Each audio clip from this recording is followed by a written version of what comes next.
один из самых крупных заводов по обработке, полировке и резке камней в Кыргызской республике.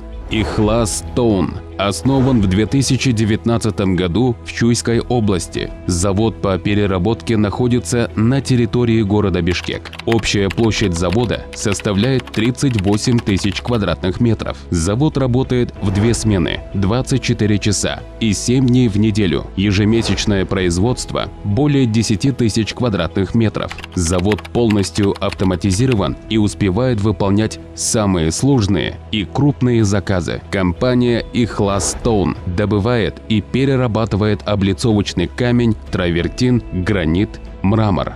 Мы используем современные технологии, внедряем опыт европейских компаний по камнеобработке. На сегодняшний день мы являемся лидерами на рынке по добыче и переработке облицовочного камня. Благодаря работе без посредников цены на продукцию у нас ниже по сравнению с конкурентами. Наша компания отпускает продукцию со склада в Бишкеке, а также организовываем отправку по железной дороге или автотранспортом до заказчика в любые города СНГ. Ихлас-Стоун выполняет такие работы, как обработка, полировка и резка камней, травертин, гранит и мрамор. Также изготавливает такие изделия из камня, как полированные плиты, балясины, поручни, брусчатку, плиты для фасада и многое другое по индивидуальному заказу. Также на заводе было построено 3-этажное здание для офисных помещений и шоурума. Все покупатели могут ознакомиться с товаром и узнать все тонкости работы с камнями.